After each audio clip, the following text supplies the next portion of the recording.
The bell above the door jingled softly as I stepped inside, dust particles floating in the warm afternoon sunlight. Whispers of Time had been my mother's passion for 20 years before she lost her battle with cancer last spring. Now, at 25, I was about to lose it as well. "Olivia, darling, there you are." Clarissa called from behind the counter, her smile as fake as the designer clothes she wore. "The new owners want to take over immediately. Be a good girl and clear out any personal items you want to keep." My father hadn't even come by to help clear out his late wife's beloved shop. But then again, he never did anything without Clarissa's permission. "You sold it without telling me?" I kept my voice calm, though my fingers trembled. "I thought we agreed to wait until—" "Until what?"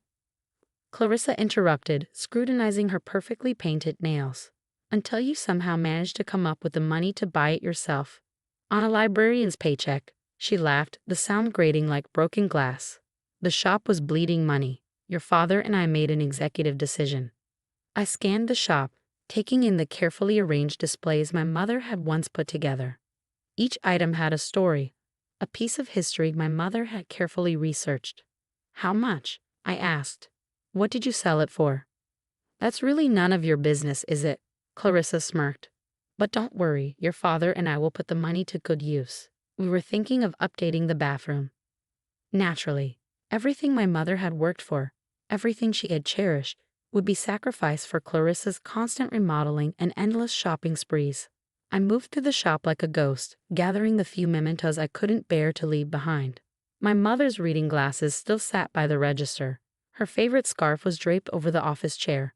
And there, beneath a pile of old invoices, was the leather guest book she kept since the beginning.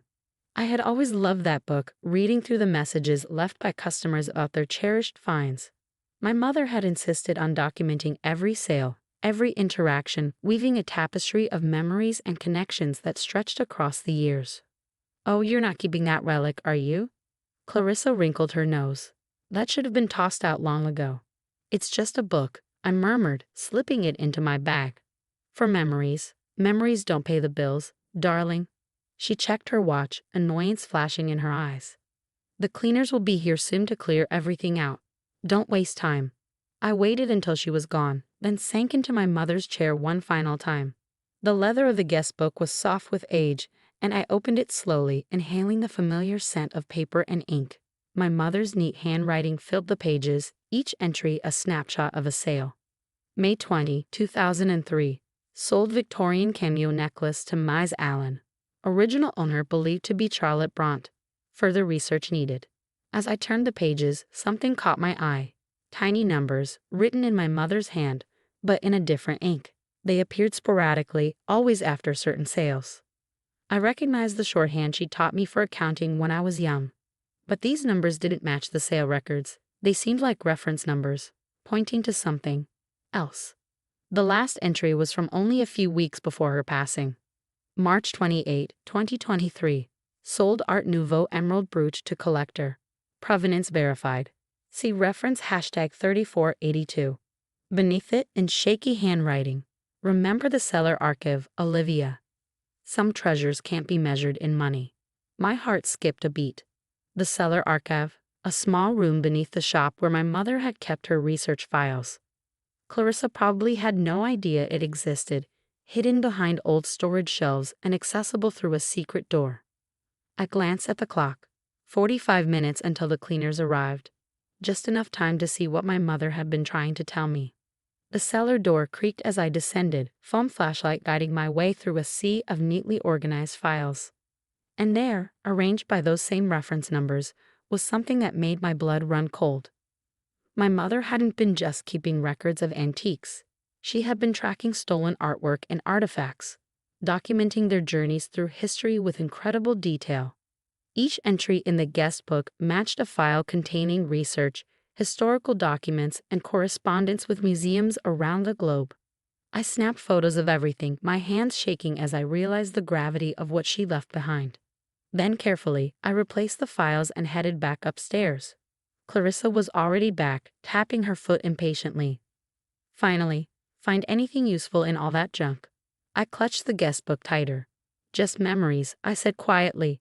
"Just like you said, they don't pay the bills." She smiled approvingly. I'm glad you're being practical about this. The new owners will gut the place, of course. Make it more modern. Of course, I agreed, already planning my next steps. Change is inevitable, right? If only she knew how much change was coming. Later that night, in my tiny apartment, I spread the guest book across the kitchen table and began comparing the photos I had taken of the cellar files. Slowly, like a picture developing in a dark room, the truth became clear. My mother hadn't just run an antique shop. She had been tracking stolen treasures, documenting their history and journey with precision and care.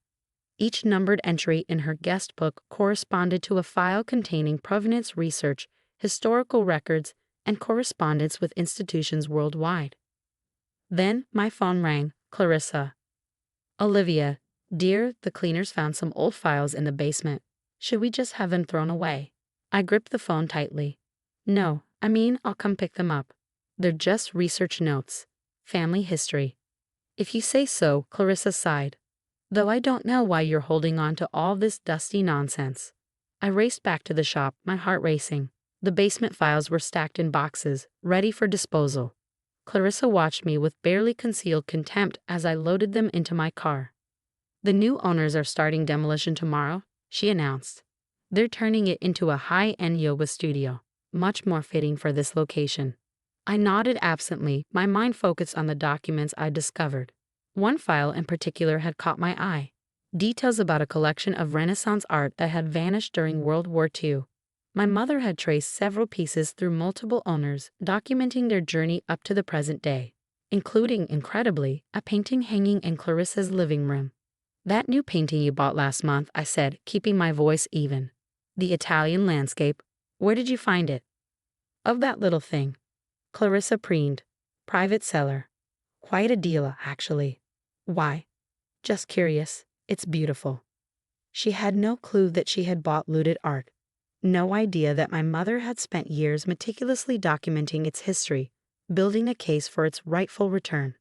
Back at my apartment, I reached out to the museum my mother had been in contact with. Within hours, I had a response. Ms. Parker, we've been trying to reach your mother. The documentation she provided is vital to our restitution case. Would you be available to meet? I thought of Clarissa's smug smile when she had sold the shop. How she had dismissed my mother's life work as dusty nonsense. Absolutely, I replied. I have everything you need. The museum's legal team wasted no time. Within days, they had enough evidence to begin an investigation into the painting's provenance. Clarissa's bargain purchase was about to become very, very expensive, but that was just the beginning. The guest book contained dozens of similar cases. Stolen artwork, looted antiquities, family heirlooms sold under duress during wartime. My mother had been documenting it all, creating a network of evidence to help return these treasures to their rightful owners. My phone buzzed with a message from Clarissa. Your father and I are hosting a dinner party next week. That painting is getting so many compliments. I smiled grimly. Let her enjoy it while she could. Justice, like the best revenge, is best served cold. The museum's press release hit like a bombshell. Stolen Renaissance masterpiece found in suburban home. Clarissa's name wasn't directly mentioned, but local gossip quickly connected the dots.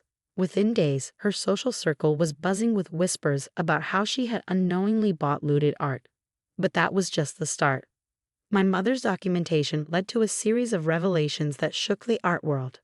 Dozens of pieces thought lost to history were traced through her meticulous research. The guest book's coded entries unlocked a web of evidence that would return millions in stolen art to its rightful owners. Clarissa, of course, was furious. How dare you? She stormed into my apartment unannounced. Do you have any idea what this is doing to our reputation, to your father's standing in the community? Interesting, I replied calmly. You're more concerned about reputation than the fact that you bought stolen art. I didn't know, she spluttered. No, I agreed. But Mom did. That worthless shop you stole. She was using it to track stolen artifacts, building cases for restitution. Every sale, every transaction, documented in that dusty nonsense you wanted thrown away. The color drained from her face. The files, the guest book. Years of research, evidence that's helping return stolen heritage to families who lost everything in the war. That was Mom's real legacy, not just selling antiques, but making things right.